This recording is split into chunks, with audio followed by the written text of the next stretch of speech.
march to the sound of thunder. Taurian banners raised high asunder. Steel on steel, you hear the echoes roar. Good times rhymes with war crimes evermore. Get off our lawn, Starling scum, we stand as one. You'd better run, paws of fury, hearts ablaze. War pugs thunder through the haze.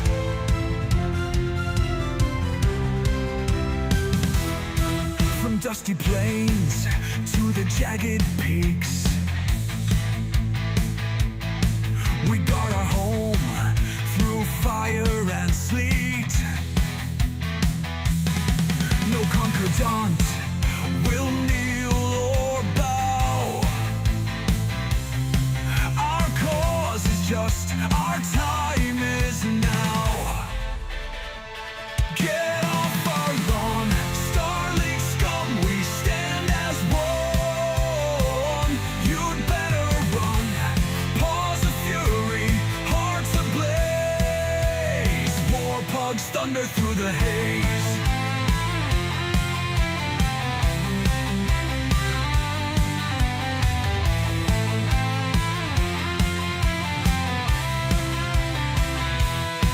We're snarling thunder, relentless charge. Our anthem shakes the void at large. Bulldogs of justice, sharp and bold. Our legacy's forged in myths untold. We howl for freedom, we rage for peace. Our battle cries will never cease. The war pugs rise, unstoppable tide. Together we conquer, side by side.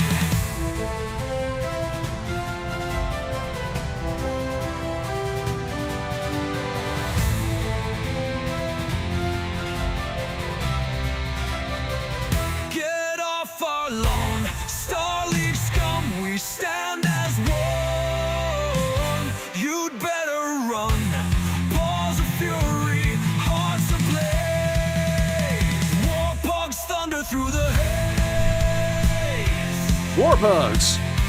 Woo! Thunder haze.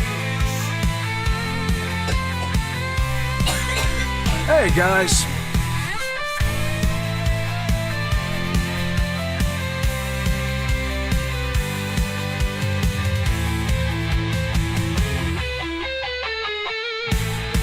War Pugs, how's it going? It is Tuesday. It is BattleTech Tuesday. Which mech would each Primarch from 40k prefer? That is a really good question.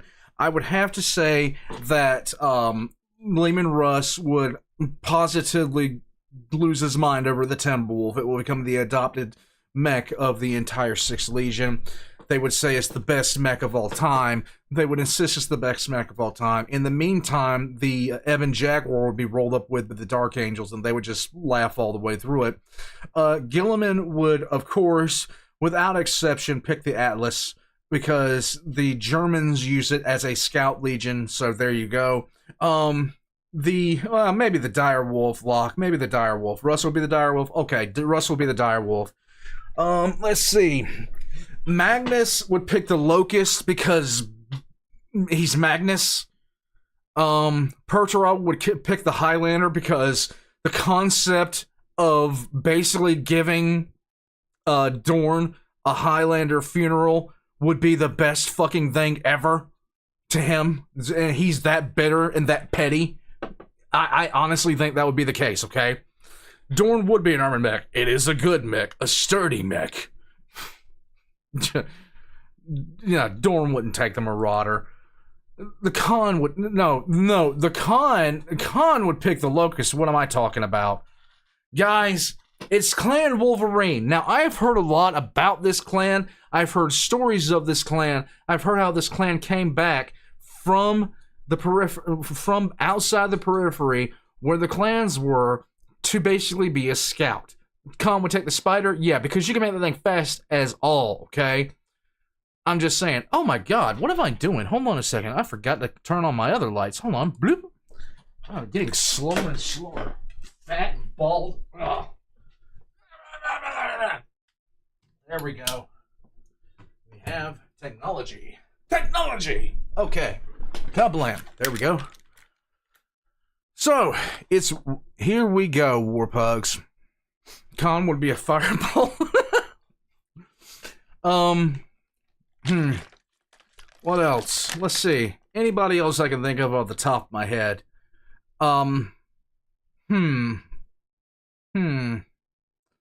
Alfaris would pick a Mad Cat. He would pick the Timberwolf because it could be a Mad Cat or a Catapult. Angron would definitely pick the Hatchet Man. That's not even a question in my mind. Yes, he would be the Hatchet Man. Warpugs, it's time for Clan Wolverine. And everybody that watched the original Red Dawn with Patrick Swayze, say it with me. Wolverines! I'm just saying. I'm just saying. What? I'm trying to think of one for Mortarion. What is a mech that thinks it's in charge but not? I'm just asking a question for a friend. Just saying. I'm just asking. Warpugs, let's get into this. It's BattleTech, is a big red 40k. Let's go. Clan Wolverine. A Cyclops. I have considered long and hard. Oh god, this guy.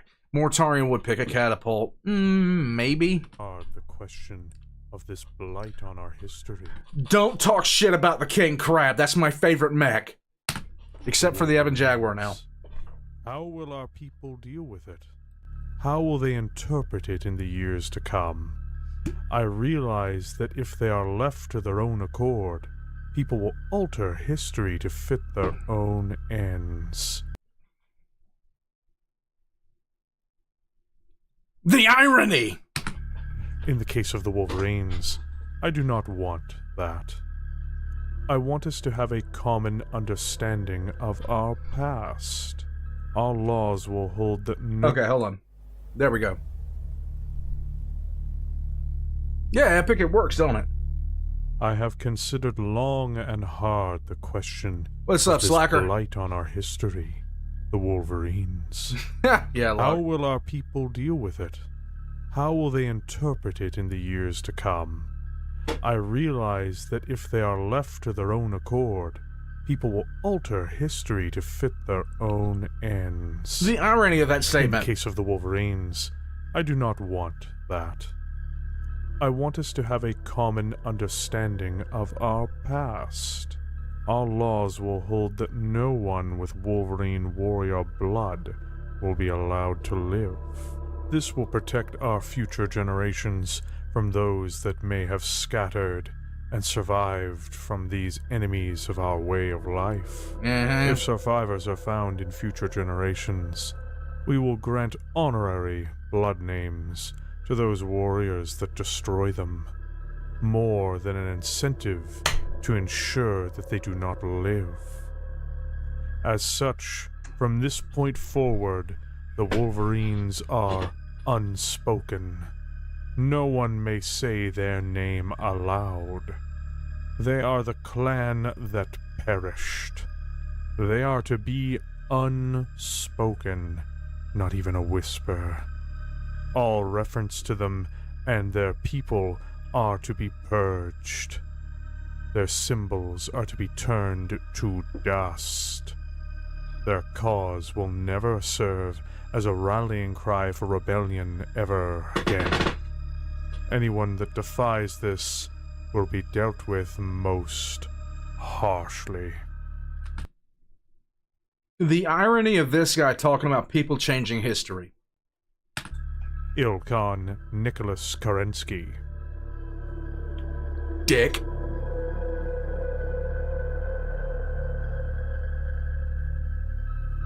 Let's go.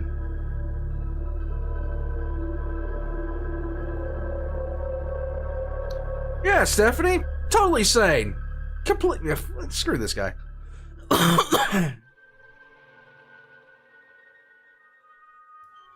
The story of the Wolverines is that of a cautionary tale. It's a story of loyalty, survival, and an awakening amongst people realizing they had imprisoned themselves in the cage one charismatic man had built for them. Though they would be the highest reaching of their contemporaries, Sure, they would Kenneth. always be the targets of others from the day after they found victory over the Pentagon worlds. By the end, their own identity had started to erode. In this video, we will be examining who they were and what happened to them. Okay. To begin to understand the clans, however, I must give a short introduction to their story. Alexander Kerensky, the Star League's hero general of the Inner Sphere and slayer of the Shark, Stefan Amaris, would cast one of the longest shadows in all of BattleTech. With the Star League essentially dissolved and the houses preparing for war against one another as they consumed much of the remnants of the devastated and destroyed Terran hegemony, all while reaping the spoils of a war they participated in peripherally at best. Alexander Kerensky gathered as many of the personnel of the Star League Defense Forces and their families as he could, gathered the SLDF's resources, jump ships, warships, and just about anything he could readily find. To add to this, other important people needed for his bold plan would be found as well. With all of this together, he would take flight with these people, his people, in a great exodus. Okay. To those who would become the clans, this is the first exodus. Kerensky believed it was of vital importance to save the Inner Sphere that they leave, protecting it from the huge destructive power of the defense forces during the chaos and destruction that would come as a total war was unleashed once more in the Inner Sphere. The journey, however, would be too much for many of them, and even before Kerensky's death, several internal discords ended poorly. Regardless, they would settle on a series of worlds which would become known as the Pentagon worlds. Even with these new worlds, there would be many underlying contradictions within the society beginning to appear. Okay. Many felt their roots, in culture and increasingly in loyalties, really fell back with the Inner Sphere nation-states, leaving behind much of their obligations in many ways to the SLDF. Ironically, this seemed to only manifest once they arrived at their destination, so far from the Inner Sphere itself. And of course it was the Capellans that decided to kick it all off. Around the leadership of Alexander Kerensky was the only concept really keeping things together up until this point. It's interesting to note that frontier life, scarcity, and requiring many warriors to give up their status as soldiers played a major role in the growing animosity and instability as well. When Alexander Kerensky died, even designating his son Nicholas as his heir, this society would rapidly degenerate into civil war amongst the exiles, creating chaos and destruction, much like the Inner Sphere they had left behind. Yeah. Nicholas would gather those who were willing to continue to strive for his father's vision. In this, the second Exodus, they would arrive on a new world which would be named Strana Mekti, Russian for Dream Country, and the mistakes of the past were done away with, as Nicholas created the foundations for a new society, creating the clans. This society would evolve into a new caste system, with 5 castes, but all to be led by their warrior castes. Like, legitimately, Nicholas Kerensky founded Scientology, the space version. Nicholas would form a cult of personality around himself in this movement, claiming himself to have become the Ilkhan, the Khan of Khans, before twisting people into his vision for mankind. These castes, in totality, were the Warrior Caste, Science Caste, Labor Caste, Merchant Caste, and Technician Caste. There is also the Dark Caste, namely those who don't fit into the brave, new utopian world. But this is a subject for a more in-depth appraisal as to who the clans are. These castes are enforced through a eugenics program, Oh, and yeah. eventually, the warriors would start being genetically engineered. Maybe, yes. I definitely ordered pizza for you. Let that massive guy in. Don't worry about it. It'll be fine. It'll be just fine. I saw something from Gear Stark earlier. My bad. Gear Stark, thank you, bud. We're really getting into the weeds now. I haven't seen this video in a while, but it's truly a good one. Shows just how Nicky K is full of himself and how he earned that headshot. How dare he take the title of Ilkhan and doesn't even ride a robo horse? Yes. Very much so. Bastard. Thank you, mate. Thank you, Gear Stark. Oh my god. Just ridiculous. The man doesn't even know how to ride a horse. I'm the ilk. Shut up. Casting off sexual reproduction altogether, and ultimately... Probably because he wasn't touched by a woman at any point in his life. This entire movement was founded by an incel. Ain't that a bitch? creating a discriminatory system where those who aren't born through their superior... Thank you, bud. Don't trust that message that wasn't... That sounds perfectly reasonable to me. ...method become known as free births, and those born with it, without families and without connections to the world beyond the clan itself, would become known as trueborn. Even among the free births, familial connections are heavily discouraged, and partners are chosen to produce offspring based on their expressed genes, rather than any kind of permanent relationship or bond. Though this is somewhat often glossed over by the science cast, and ignored increasingly in later years, approving many bonds after the fact based on people's genuine emotions or relationships for and with one another. Ironically, in an act of compassion, corruption, or even just humanity. What came out of this second exodus, what these clans were very much warlike, and it would be Nicholas Kerensky, after an attempt on his life, and after the subjugation of the last remnants of political power by the lower castes, those beneath warriors would embark on a war against those they had left behind, the Pentagon Worlds. Hooray! And that is really where the Wolverine story begins.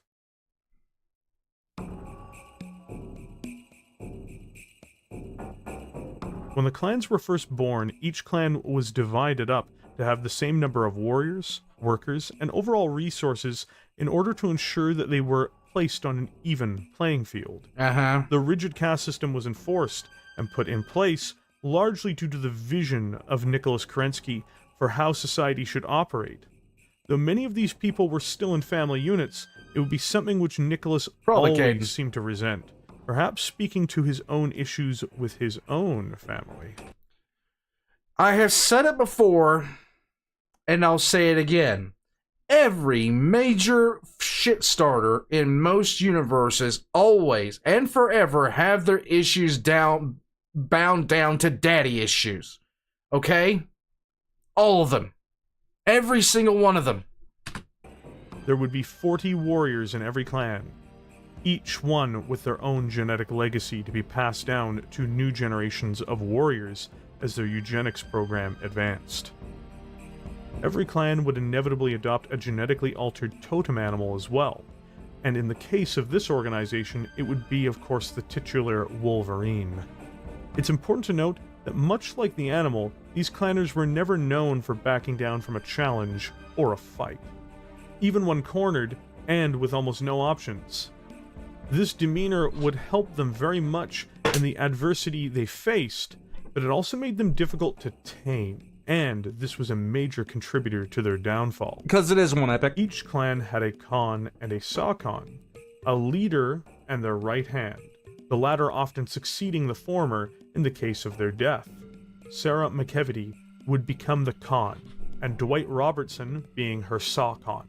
Sarah McKevity, the founding Khan and the only officially recognized Khan until the destruction of Clan Wolverine, very much embodied the clan itself, and her spirit played a role in its ability to thrive, but also led to her inevitable isolation on the clan council and the destruction of her people. We know she knew Kerensky's family quite well prior to the Second Exodus. She was also the daughter of one Lieutenant General James McKevity, of the 331st Royal Battlemechs Division, and she herself felt a strong attachment to this unit, which in its totality joined the call for Exodus. But beyond this, there aren't as many facts about her that are known prior to many of the events surrounding the Wolverines themselves, especially after the burial of information by the other clans, and their Ilkhan. During the lifetime of Clan Wolverine, she would stubbornly push the clan to innovate technologically, culturally, economically, and tactically, always trying to keep her people safe at all costs from threats outside, or even from the clan system itself. Consequences of this, though, can be seen almost immediately. All of the clans followed a strict code of honor, one which was put in place by Nicholas Kerensky himself, and is often slavishly followed by his adherents. This honor system is used to keep the clans themselves in check, but is a limiting factor behind their own abilities, as would be seen during the original clan invasion centuries later. Though during the liberation of the Pentagon worlds, Operation Klondike, and the conquest and subjugation of those who they had departed from sometime earlier, they would choose practicality with a veneer of honor rather than what Kerensky desired, in hopes of preserving their resources and the lives of their warriors. This would be directly observed by what was becoming a brooding Ilkhan, Nicholas Kerensky, who would become more displeased with what he saw. The victory over the Pentagon worlds was now a tainted triumph, one which colored his prized final victories over those who had earlier rejected his rule and fragmented those of the Exodus so badly. They didn't want to play the game the way that I wanted to play it. Repressed, man. Thank you, bud. Hope you're having a great stream, my friend. If you end up needing a break from the grimdark, I highly recommend their YouTube short, Emu, They're Coming for the Eggs. Take care of you, the missus, and all the war pugs. Repressed, thank you, bud. Thank you. At some point, I need to get the chickens up here because the wife has hatched the chickens. The chickens are out of their shells, guys. Hold on a second. Looking at the wife right now. Hold on a second. Hey, wife. Hi. You want to show off a chicken? Okay. She's gonna go grab one real quick. Cause yes, Chicky, yes. Okay, hold on. All right, go ahead. The most fierce, ferocious animal. Any particular one you want? My boy. Okay. All right, but yeah, she's doing great, Repressed. She's doing great. Yes, it's the chicken tax. Let's keep going. The Ilkhan. Thank you, Repressed. Appreciate it, man. The Ilkhans can shut up. Enough. When this fighting is over, Sarah, there will be new rules governing our honor. I will not forget this incident, nor should you. You took a victory I should have been proud of and tainted it. Honor is not something to be trifled with. Such behavior will not be tolerated again. Are we clear? Query affirmative. This guy's such a jackass. It's blinding. It's a blinding jackassery. He's like a singularity of a jackass. I just can't deal with him. Hatch versus unhatch. How many were viable? She actually managed to hatch. There were only 6 that did not hatch. Now this right here. This is my boy. Whoop. Jump on the desk. And she jumped on the desk. There we go. Okay, there you go. Now chill out. Yes. Look, it's wearing goggles, guys. Listen. Give us your speech, mighty chicken.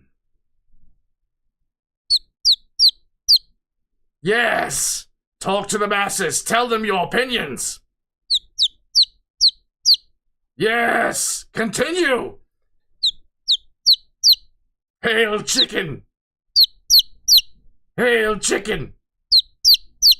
Hail chicken!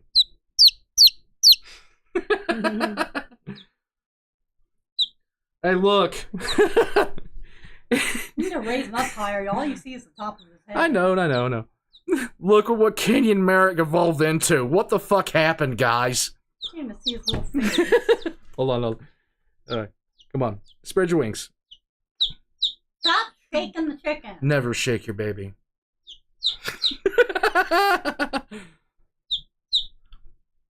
Now this is what's called a Polish.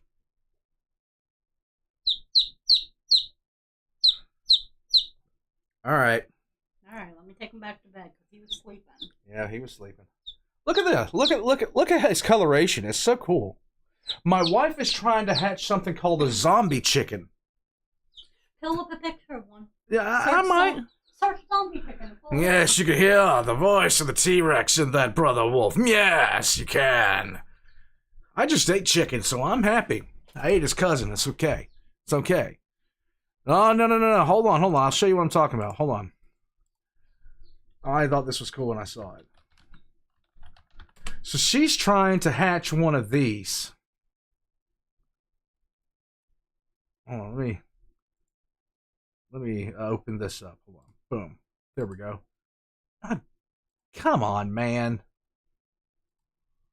These things are so bizarre looking. But this is what they look like.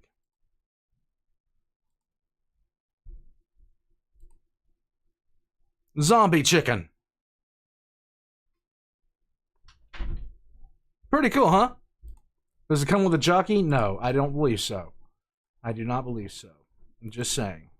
Yes, it's a goth chicken. Did you show a picture of the zombie chicken? Yes, I did. Yes, it sits around listening to emo music. It's the only kind of chicken the Raven Guard will eat. I'm just saying. After the spoils of war were divided among the clans, It's things would not a settle clucking face, for a Mom. time. Though in truth, a counter-revolution of sorts and a secret arms race were brewing within the clans, and was in fact driven by the Wolverines under Makevity. Clanker, did I get the cotton ball of a chicken? What's the cotton ball of a chicken? As she took on the initiative in tackling problems. The Wolverines and their Khan viewed the world in an ever-evolving lens. Resting on one's laurels was never in the cards. They needed growth, advancement, and change. Even after the victories against the Pentagon worlds, life was still very much difficult among the distant stars they inhabited, the Kerensky cluster, as well as the Pentagon worlds.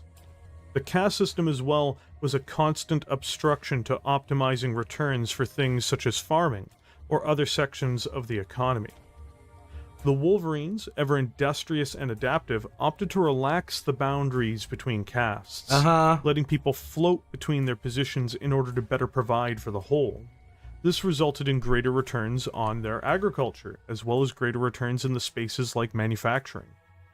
Makevity herself was under the mistaken impression that the caste system had been a temporary measure, or, when needed, was flexible, at the very least beneath the warrior caste, and hoped she would provide an example even for how clan society was meant to work. This presumption on her behalf, and behalf of the Wolverines, was gravely mistaken, it would turn out. The others did not agree with such reforms. Of course they didn't. In addition to this, Clan Wolverine was incredibly resourceful in the realm of science as well. Competence isn't allowed in any high level besides Comstar, DJ, apparently. They had mastered several genetic techniques in a short period of time to improve their vat-born cadres of warriors. Another advantage they had is they were on the cutting edge of mechs and weapons technologies. They would build their own new mech variants and designs to battle their opponents, most notably the terrifying Pulverizer. Just as an example of how sophisticated they had become in this short period of time, they created the first step towards the perfecting of PPC technology, with their enhanced ER-PPC, which was the first evolutionary step towards the Clan ER-PPC, one of the most dangerous weapons in BattleTech. Their merchant caste proved to be highly successful, and again unclan-like as well. Instead of ensuring the even distribution of goods, they would be more like their Sea Fox counterparts, bending these rules. Trade surpluses were achieved consistently, resulting in them growing in raw resources and finished products beyond most of their peers. Even their warrior caste, would often think outside of the box tactically, Uh-oh. and in many trials would overcome the clans that challenged them, most notably defeating the vaunted Clan Wolf, even when the wolves were willing to overcommit to the battle. In fact, their victories in so many trials were making them militarily superior to most other clans on a one-to-one basis, Oh no! upsetting the balance yet further. Success seemed to follow the Wolverines, but increasingly they became besieged on all sides. This success bred resentment, especially among Clan Widowmaker. But you know, being jealous of somebody's success, that's not very honorable now, is it, Karinsky? Though it permeated most of the rest of the clans as well. The other clans saw the Wolverines as the ones vying to overtake the rest of them, and cement power among the clans. Nicholas Kerensky himself viewed much of this in a different light, rather seeing it as a mutation or even a rejection of his teachings, and something to be corrected. Yes, definitely correct the people that are doing things better than you. Definitely correct that, you idiot. Thank you, Lee. Fun fact, in the BattleTech 2018 game, there's a bonus mission where you can find a mech called the Bull Shark. Heavily implied it was a Clan Wolverine design that made it to the Inner Sphere. Okay. Not bad. Not bad at all. In fairness, it's more Clan Wolverine stirring things up. But still, look, Karinsky's just mad that his opinion was trash. You know? Just mad his opinion was trash and not much you can do about it. Unless you run a society where everybody else is mad that they're looking bad. I'm just saying.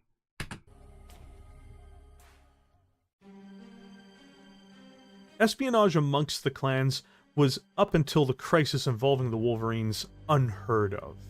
But it would be a series of spies within the Wolverines which would eventually become known as the Watch, who aided the Wolverines in their decline. They would first reveal to Kerensky and his adulators that the Wolverines had been violating the caste system. Oh! Amid the rest of the clans as well, many of their lower castes had started to hear whispers of the freedoms within the Wolverines, and began to push for reforms, wanting to, in essence, perhaps, regain part of the humanity being gradually deprived to them. Oh no! This brewing of trouble created issues, of course, enhancing the resentment towards the Wolverines among the warriors of the other clans.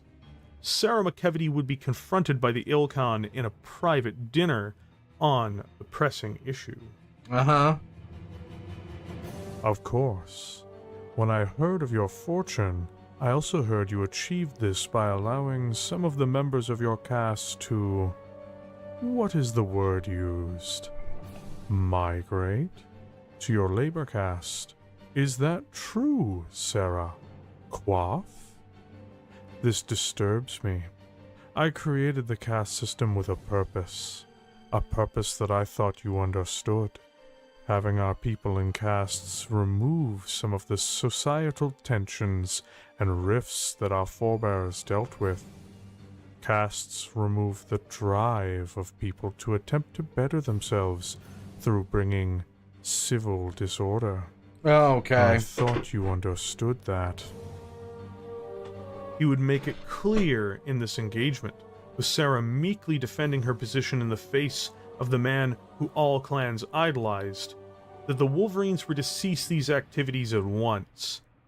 He would remind Sarah that the Wolverines were not hers, but his. Uh-huh. All the clans were. Oh, okay. The aftermath of this meeting would be profound.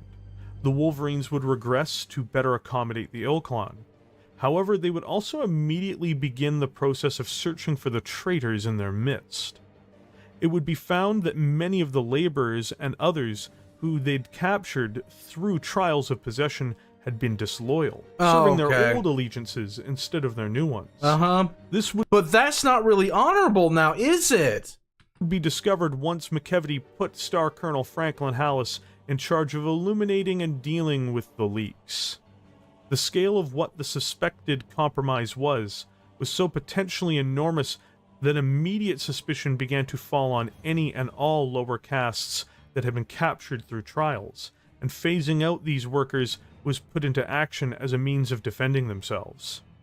Espionage began to work two ways, sowing more mistrust within the other clans as Wolverine plants were later found as well. Oh. This would make Franklin Hallis a very trusted and prominent member of Clan Wolverine, slowly coming into focus as the de facto third in command of the Wolverines after Saucon Robertson.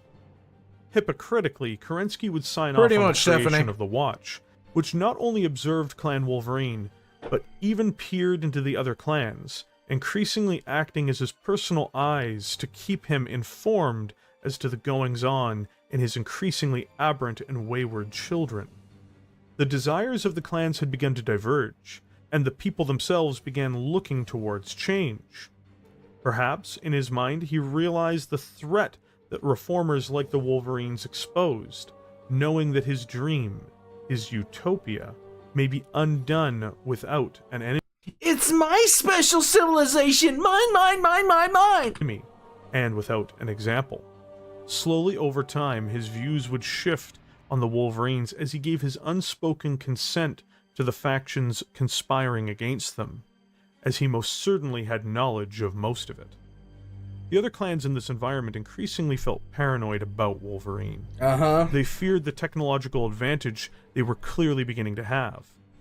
They also feared that the Wolverine warriors had been gifted with better enhancements than their own. Every display of power, every victory by Wolverine, only emboldened the other clans to look for a way to bleed them, to strike them back down to their level or degrade them. For Widowmaker went beyond that, wishing to see the Wolverines brought low, seeing them as an ever-present threat.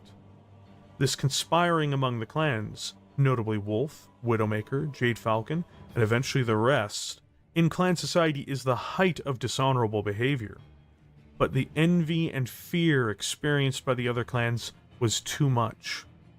They even began to plot to force the Wolverines into a condition where they would be at a disadvantage, and that the other clans would be in the right, seeing them sanctioned, punished, or worse. Serious bitch made. Serious bitch made. Yeah, really, Stephanie, really. With the passage of time, it became increasingly obvious to the leadership of Clan Wolverine that the walls were closing in on them. Constant trials were launched against them, trying to whittle away their forces and resources, and overcoming these challenges only emboldened their enemies, rather than discouraging them, as it made the Wolverines perceived as being more dangerous and thus more of a problem to be dealt with. Even though with age this was seen as a failed strategy among their conspiring clans, it inspired them only further to push their agenda, and things would escalate with every clan council meeting seemingly, as Sarah became increasingly isolated in her circle of peers. Having an enemy united the clans, even if that enemy was one of their own. What finally pushed the situation from simmering to a boil was the mysteriously discovered Brian cache in Tiki province on Circe. Brian caches were large storage caches of military hardware that found their way across clan space in the chaos of the Exodus and Second Exodus, and were highly prized by the clans, as not all of them had been found. One would be discovered on Wolverine territory, and this territory would be illegally claimed by Clan Jade Falcon in an attempt to claim the cache, as they tried to force their opposition into trial over something that the Wolverines already rightly possessed. Much of this cache belonged to the Royal 331st, in terms of the material within. Okay. In fact, making it an immediate attachment to the Wolverines, and especially to their con after its discovery. They would begin itemizing and inventorying it, but for some reason the other clans knew of what was within it Oh prior, boy. having already cataloged some of its contents, such as the nuclear weapons which it contained, and one could not be accounted for, which would later be found to be because of Clan Widowmaker.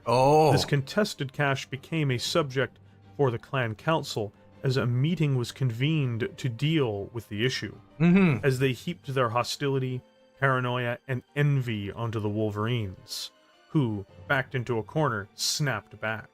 It would recess until the inventory had been completed. The clans came back into session once this task was done, and was presented to the Ilkhan himself. So basically, they just sat there and made up a story to have a reason. That's what they did. That's what they did here. Absolutely pathetic. Yeah, kangaroo court. That's all this was. That's all this was. Nicholas declared that no one clan should possess it, Of despite course. it being contested by the Wolverines and Falcons. The former, McKevity, was outraged by the decision, who would submit a trial of refusal against the Ilkhan himself. Every other Khan would rush to the aid of Kerensky, offering their own forces and bids, until it was Clan Widowmaker who would win the challenge. The two Khans of Clan Wolverine would do battle against two Star Colonels from Clan Widowmaker, with the fate of the cache in question. Khan Jason Karij of Widowmaker and his Saw-Khan had to step aside to win the bid, his hatred of the Wolverines being so much that he'd pay any price to see them brought low, and his own clan elevated. This would be the final descent for Clan Wolverine, the events of this trial cementing their fate in truth. Too many other pieces were in motion now, too much had happened between themselves and the other clans. Trust had already been broken before this, but not so wholly that it could not be mended. Even though other attempts would be made, it was truly futile after this. Clan Wolverine, despite their record in trials, and despite the bravery of Khan McKevity and Saw-Khan Robertson, would be defeated in battle, with Saw-Khan Dwight Robertson being killed in the trial itself. Sarah would be wounded badly, and would need an extended amount of time to recover from the scale and severity of her injuries, later walking with a cane. The Brian cache was now the property of all the clans, who would begin to bid on its individual components, as per the will of Nicholas Kerensky. Yeah, tell me about how honorable you are now, please. Though it was the property of all, it was still in possession of Clan Wolverine. Nicholas Kerensky was the man who stepped in to save Sarah's life, declaring the trial over as her mech lay helpless, she herself in no condition to continue. Others would even begin to show sympathy for McKevity's position, namely Clan Snowraven. There would be a meeting while she was administered medical aid in one of Wolverine's medical units. Advised to back off the situation, the Khan instead turned to further resistance. The Wolverines had been betrayed, backed into a corner, and humiliated. She would admit to Khan Merrill, her friend and counterpart, that she now believed the secession of Clan Wolverine was the only solution. Ironically, this opened the door for a third and final exodus. Another civil war now appeared on the horizon, only this time with an assured outcome, though Sarah herself did not believe it. Right. With Robertson dead, she would promote, without trial, Franklin Hallis to the role of Saw-Khan, something that would remain unrecognized by the clans, with his eventual being barred from the Grand Council due to Nicholas not respecting the method of promotion, another aberrant choice by the Wolverines at exactly the wrong time. But prior to such a meeting, Sarah had already started to prepare for what was Operation Switchback. This was the third exodus, and not to another region of the Kerensky cluster or even further beyond. It was a plan to return home, and to leave scorched earth behind them. They would attempt to make a route out of clan space while avoiding as many common channels as possible There we go. before arriving back in the inner sphere. To achieve this, the entire clan needed to be brought to preparedness, which she tasked everyone who could be trusted in doing. In addition to this, Franklin was given the role of preparing the mothballed ships from the Exodus to help in this task. One of those ships would be the battleship Bismarck. Ooh. Sarah knew Nicholas too well to know how secession would materialize without their departure. Increasingly, she realized much of the ideals she had fought for had been a lie, and that the Wolverines themselves had become almost entirely isolated from other clans. This is what happens when you're the special person when there is already a special person. Like, any time that you've seen, like, in any kind of cult-like following, somebody comes along and starts to get popular, the cult leader inevitably destroys them. I mean, it's just what happens. A small perspective piece, for instance, from Franklin Hallis. The Sarkhan knew there was only one place that the Wolverines could go back to: the Inner Sphere. While the version of the plans he had read did not detail their ultimate destination, it was most likely because McKevity knew that there was only one place they could go: home. Back to the people the Star League Defense Forces had deserted decades before. Strong word, deserted. When McKevity next arrived in the council, it would be with Hallis at her side. Nicholas dismissed him almost immediately, as mentioned prior, seeing him as having acquired a false seat without having fought for it. No one was to be handed What did you fight for, Nicholas? these titles in Nicholas's clans, even though Except for Franklin perhaps Nicholas. had earned his on merit and loyalty prior to this point. This was just not how the clanners made a Khan, or a Sarkhan. During the entire exchange that followed, Sarah coached herself intentionally, attempting to step back from the ledge she found herself on. This didn't last long, and it immediately collapsed once Nicholas began the bidding process for what was rightly hers and her clans. She would denounce the other clans in defense of their possessions, even if she was doing it solely out of being cornered, before she lashed out, claiming the dishonor which was repeatedly pointed towards them was in fact attributed to the other clans, and denounced their spies openly. Finally, she had the courage to do what she knew she needed to do. She had the courage to leave, despite the protests of the council and even Nicholas Kerensky himself. One final meeting would come in person between McKevity and Kerensky, on board the orbiting McKenna's Pride, the flagship of the Star League and tomb of Alexander Kerensky and Andrei Kerensky. It would not yield the results the Khan had wanted, as Nicholas' mask slipped, and he told her the truth, that her clan would be destroyed, and he thought it was for the best, as her destruction and that of her clan would seal the other clans in place, not allowing them to escape the chains within the land of dreams he built for them. It confirmed, and even went beyond, everything Sarah feared. Nicholas would go on to accuse her of being corrupted by the lower castes and her own ego, even after announcing The sheer fact this guy has the absolute balls, to say this about anybody. Who are you? The person whose daddy was a good fighter, whose daddy was a good leader, whose daddy was everything that you're acting like you are.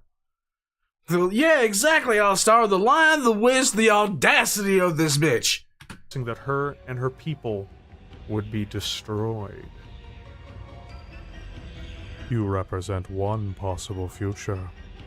It is not a future that I subscribe to or endorse, however. You don't give a fuck. I built this society, the clans, with a vision. It is not for you or any of the Khans to question or to attempt to change that. There are 19 other clans, Sarah.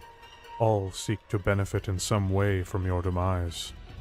At the same time, it sends a clear message to all of them to not stray from the path I have laid down, or risk the same fate. I will not stand in the way of the Grand Council. Your Wolverines will serve as an example to the other clans, to my people, of what happens when any one clan becomes too powerful. Except for Clan It will Wolf. force a level of self-correction to the Grand Council. It will prevent us from turning on one another.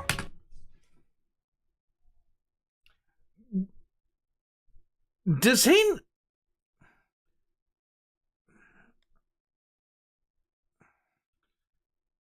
I just want to slap the shit out of this asshole.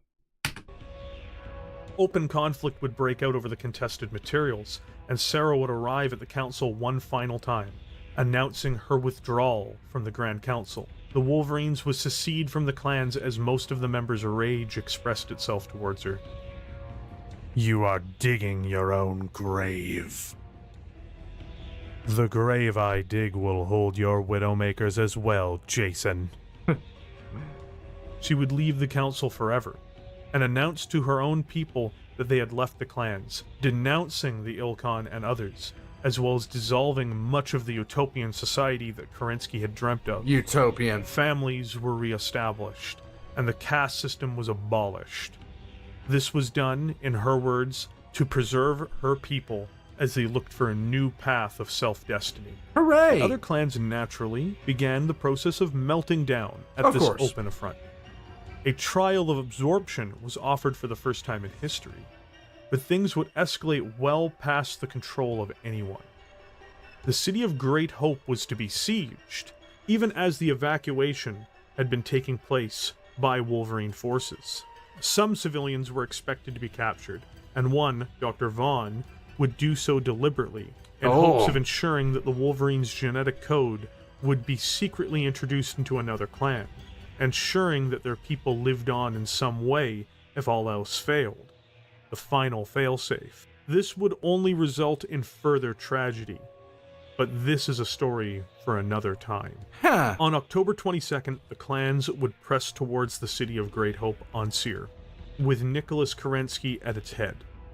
Wolverines still stood in opposition, and McKevity lay within the city grounds, still trying to get more people out. Right. The missing nuclear weapon, secured by Clan Widowmaker, would be detonated by Khan Jason Karrig within the city of Great Hope, who would lie and conceal his way into blaming the Wolverines for destroying their own city using the nuclear device. Unbelievable. This event, watched by so many and with Kerensky himself present, would become the basis of the first ever trial of annihilation. No absorption would now be possible. The Wolverines were to be utterly destroyed. They now faced obliteration.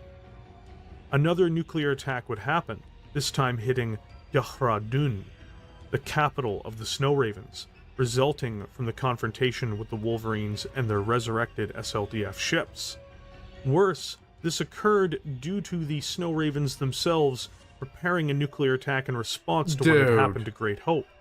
This would be covered up and blamed on the Wolverines. Of course. But it would scar Con Merrill deeply for the rest of her life, as she realized what she had done, or participated in. What might scar her more than the innocents she was responsible for killing was in fact the cover-up. Right. The lies. During all of this chaos, unrecognized Saucon Franklin Hallis would commandeer McKenna's pride to help the... No, you see, Eric, it's okay, because, you know, Nicky Boy said it's okay. So therefore, all the principles that you say you're fighting for, they can go right out the window. They can go straight to hell for all that matters. Facilitate an evacuation of the forces on Strana Mekti, and while doing this, would unleash its weapons on Katyusha City, the capital of the clan homeworld. This strike was not targeted at civilians, and instead, its immense, powerful guns were used to bring hell down upon the Great Halls, and the Grand Council chambers themselves. Huh. Years of labor and important symbols were washed away in vengeful barrage after vengeful barrage. The Jaguars, Bears, Falcons, and Widowmakers would all see their halls brought to ruin. The latter was bombarded even after it was turned into ruin, out of spite for their long-standing rivalry. Watching over the nightmare as they prepared to leave the ship, Franklin did give parting words to the corpse of the man whose tomb it was, someone all of them had grown up idolizing. Your son is an evil man, General. He has caused the deaths of thousands of innocents. Nicholas is selling my people out simply to hold on to his power. Forgive me, General, but he will be made to pay. I am sorry, but you would do the same thing if you were in my shoes. Mm-hmm. I know it. Despite this high, things would rapidly degenerate for the Wolverines. A hunt was now on, as those who could escape now fell under the leadership of the assumed Khan Hallis, who was still unrecognized even as Saw-Khan outside of the Wolverines themselves. Right. Guiding his wayward fleet of vessels through the circumventing routes he had tried his best to follow in order to avoid his former allies' wrath. But this retreat from their home was not clean or organized. Many would be killed prior to escaping. Many would be captured, like Sarah McKevity. And some would go free due to the mercy and glimpse of humanity shown by some. But there were several smaller groups of refugees rushing to escape their homes, and Franklin led the largest contingent of them, Yay! eventually assigning Trish Ebon to be his own Saw-Khan in all of this. Good. A high-stakes game would start to be played as the clans scouted for their prey. And for the Wolverines, the tension among them was running high, civilians and warriors alike, with the realization of their chances. The nature of the clan, however, never backing down even in the face of impossible odds, along with Franklin's leadership, would give them enough courage to see through their attempt to escape. Unbeknownst to everyone, even the clans, Sarah McKevity had been captured alive after the nuclear blast at Great Hope, and would be interrogated by a handful of chosen individuals that Nicholas Kerensky could trust, and by the Ilkhan himself. This torture and drugging would be used to try to get her to divulge whatever she knew. Though she'd resisted this process, and we're not wholly sure just how much she would release, we do know eventually the clans do manage to intercept Khan Hallis. And we know, unfortunately, that Sarah would not be heard of after this process, and her death... Big Red, I don't think you understand. I don't think you understand how good this video is. You know, I almost think that you have a problem with the creator. I'm just saying. I think you have a problem with creator. I don't think that's not a good idea. Guys, this is the kind of stuff that I often say when it relates to 40K. You have Herman von Straub, who is by far and large the most incompetent piece of crap I've ever seen. But there are people in BattleTech that approach that level of incompetence. Nicholas Kerensky is one of them. Nicholas Kerensky is one of them. My God, he's a piece of crap. It is... Ugh. Death is presumed to take place here. The last scene we have of the Khan of this once mighty clan is her begging for the lives of her people. Interestingly, this would set into motion the doom of Khan Jason Karig, as Nicholas would discover through these proceedings that the weapon that destroyed Great Hope couldn't have come from the Wolverines. Oh, really? You think they nuked and fell down? Shh. Asshat. And it must have come from the Widowmakers. Oh, really? Barbados would be the grave of the Wolverines. Caught by the clan fleet and being unable to escape, the Wolverine ships were blasted into pieces in the void, though many of their warriors had already deployed to the surface of the world known as Barbados. Conmeryl's private thoughts became a personal hell, as the Snow Ravens helped deliver many of the final death blows to her friend's forces, participating in what could only be described as a genocide. This is my private hell. I have accidentally killed a city of my own people, and now I must kill good warriors of my dearest friend. This is the definition of hell.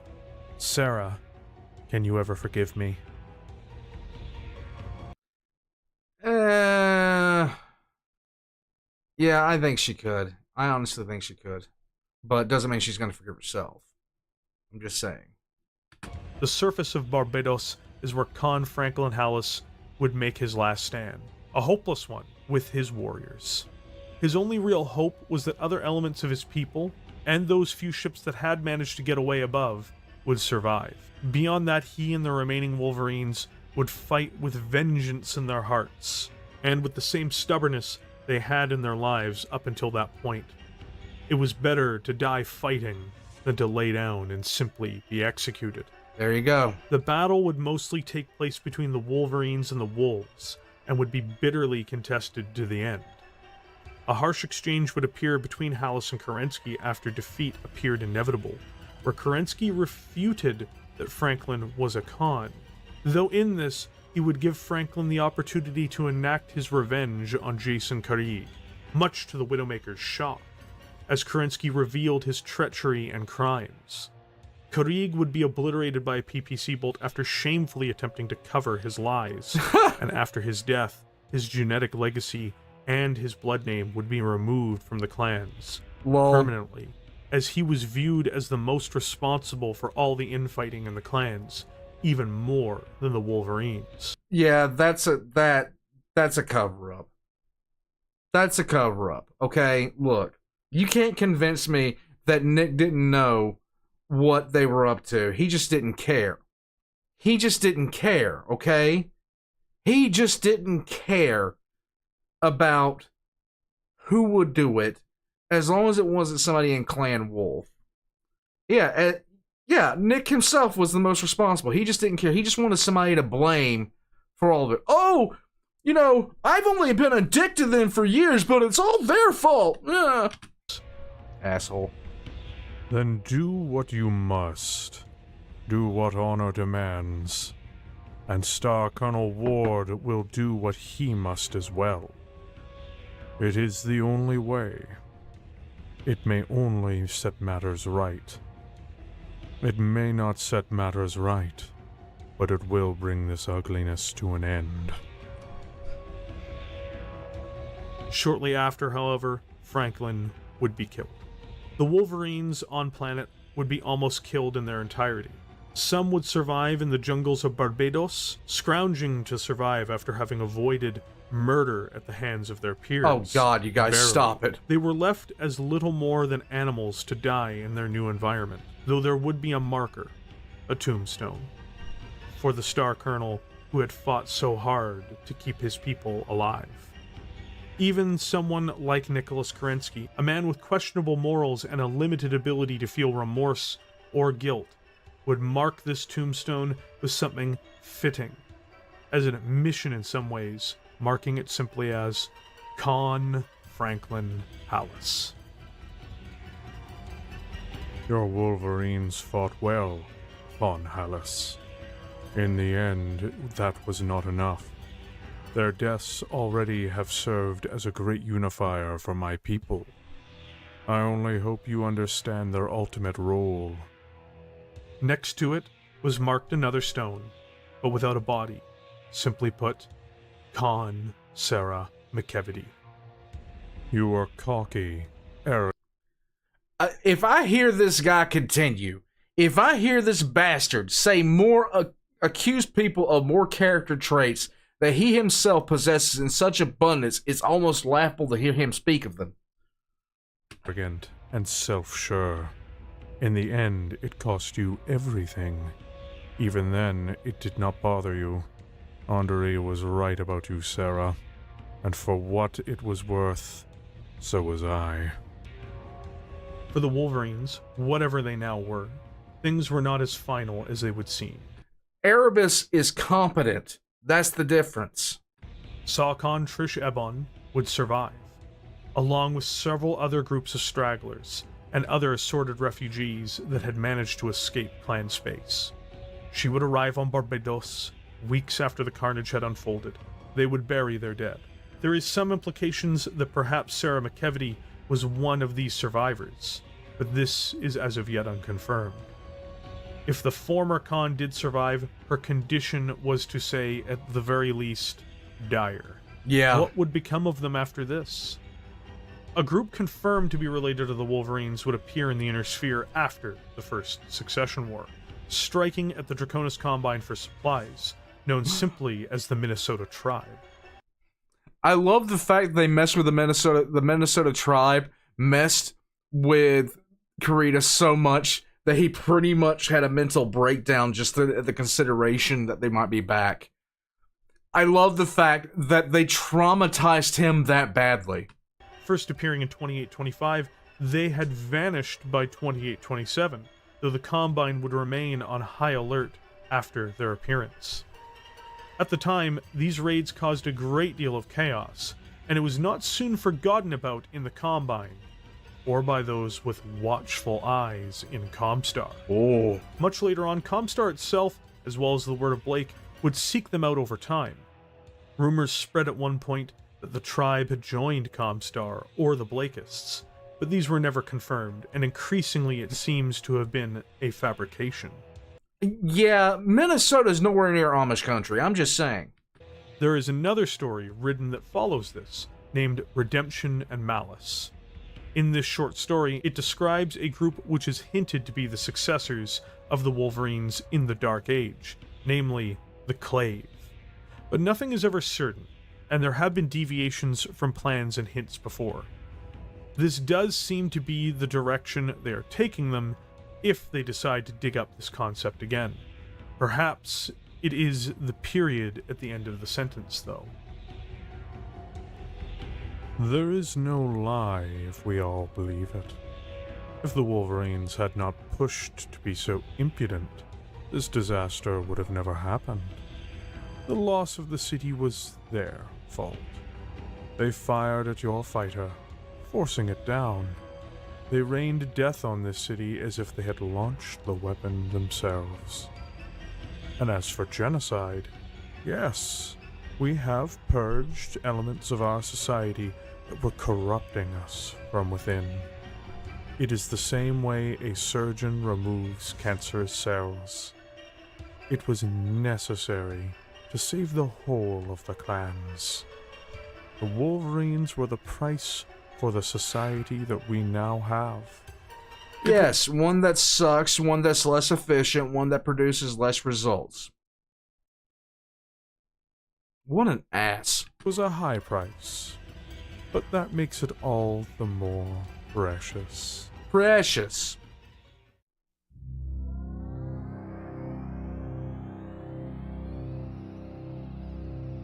I rarely like to give my own thoughts on this, though after this, I think I should give a moment to my own thoughts. Go for it.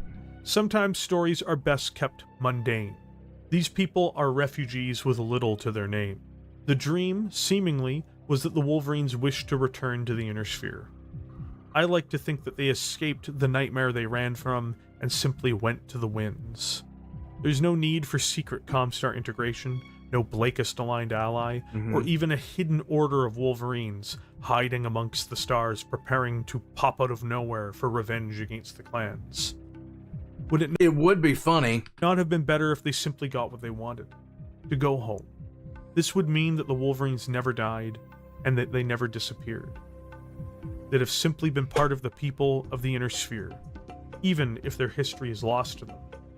They would have never been missing because they would have always been with us. Perhaps some of the mech warriors who fought on the front lines against the abomination of a society that invaded the Inner Sphere were the descendants of the people of those who would not be named. That seems far more poetic to me than where things may go. Thank you for joining me here today. If you enjoyed this content, please consider liking it and subscribing to the channel. This has been the biggest project I've worked on for the channel, and I do hope you enjoyed it. The YouTube members of this channel made this request for a video through our goals process. I want to thank each and every one of the members for giving me the leeway to work on a project this big, and in essence, giving me the time to do it. A full list of sourcebooks I utilized can be found in the video's description, as well as links to their Catalyst Game Labs store. Nice. I should add, most of the information that comes from this video comes from the novel Betrayal of Ideals, as it's where the most concrete and prolific information comes regarding Clan Wolverine. With that, I look forward to hearing from you in the comments section below. Okay. So, once again, we're provided with multiple evidence of why Nicholas Kerensky is an ass. I didn't think we needed any more. But I was just completely unaware of how much of an ass he really was. Warpugs...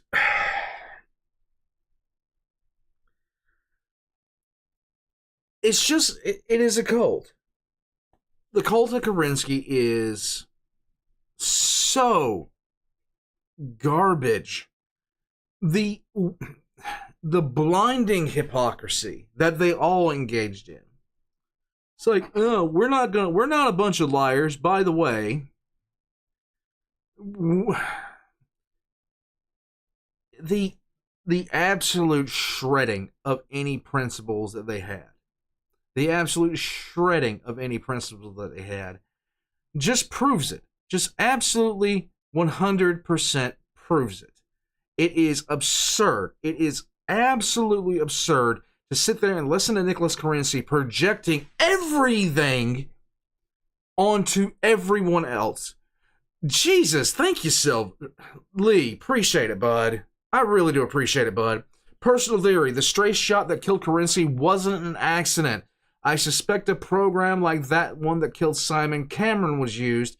Snow Raven's Merrill had revenge motive, and absorbing Widowmaker may have been used to hide any evidence. I don't doubt it. I really don't doubt it.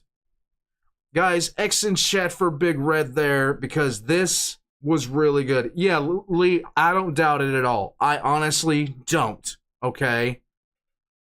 There is it was clear.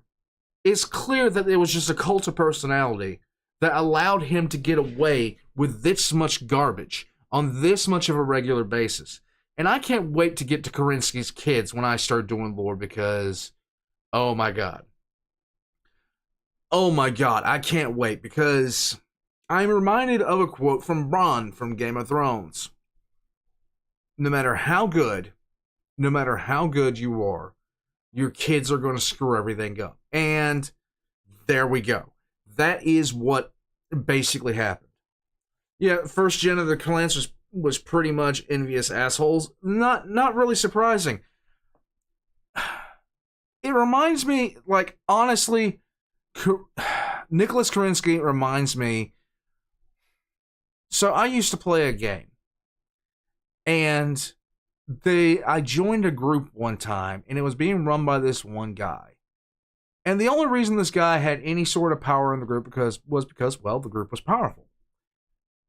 He was all up his own ass, to the point where he installed this thing where, now this was a war game.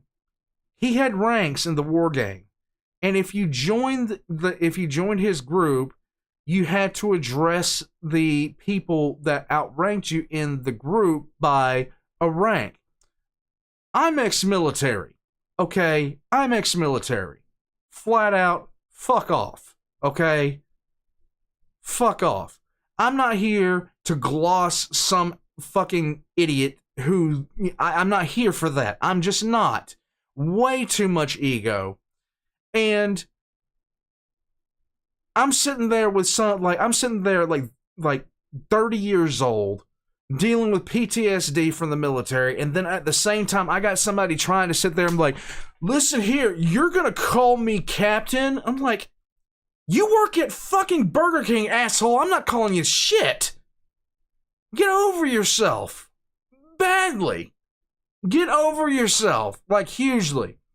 Turned into a big thing. I of course left that group. I lasted about 2 weeks in there, and it's mainly because I didn't talk to anybody while I was there. I told them, I was sitting there telling them flat out, I was like, look, I'm ex-military. I actually, the shit that you guys are playing around with, I actually fucking did. So excuse me, I'm not calling you an officer title. I'm not calling you sir. I'm not fucking doing it.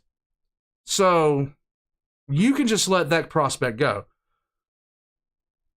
It turned into a whole ordeal. One that I still remember to this day, just with utter disgust. I can't even remember what game I was playing at the time. I just remember that being in that group. It was actually disturbing, the level of just, what the fuck, are you even kidding me that we're dealing with that? But yeah, I didn't talk to people in there. I just didn't. I stayed to myself. I mainly stayed to myself. I stayed to myself in a lot of games that I play that are massively online. But then all of a sudden, I just got pulled into a conversation, and You didn't address me by my title. I'm not going to address you by your title. I was actually in the military. You play military. I'm not calling you sir. Get the fuck out of here. Calm down. Warpugs, that is Nicholas Kerensky in a nutshell. He formed a society based off the prestige of his dad. He used the name recognition and the respect that his dad got to form that society in its total. Everything that he said that everybody else was doing that was against the nature of everything he believed in, as far as forming the clans, he did himself. You didn't fight for position of Khan. Neither did you. Neither did you. Every single honorable thing that he said about was supposed to be like emblematic of the clans, he betrayed on a regular basis. And every single time I heard him talking, every single time I heard his words, is you just want to reach over and slap the shit out of him. You know what I mean? He asked, no, he didn't ask what my kill count was. It was bigger than his. Just to be honest. It would have been interesting if somebody had the balls to challenge him and beat him at his own game. Well, the thing about it is, the Ilkhan of Wolverine technically did. She formed a better society than he did. She formed a more efficient society where people were getting along better. And it upset his little fifis and that of Clan Widowmaker, who was promptly destroyed by their own, basic proxy to Wolverine and the fact they could be used as a scapegoat. I only say F and negative respect for Andrei Kerensky. Yeah, I get you. Warpugs, F in chat for Kerensky because he got blasted in the head and who cares? F in chat for the janitor that had to clean that shit up. How about that?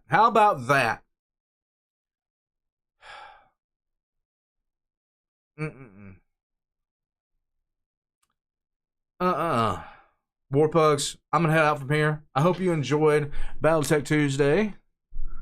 I'm not sure what we're gonna do next. I'm really wanting to check out information on the Taurians. That is my thoughts here. Warpugs, thank you for joining me tonight. All links are in the description down below. Check out Big Red 40K. And check out my links in the description below if you haven't already. I'll catch you guys next time. And just remember, Alexander Kerensky is a boss. His son was a bitch.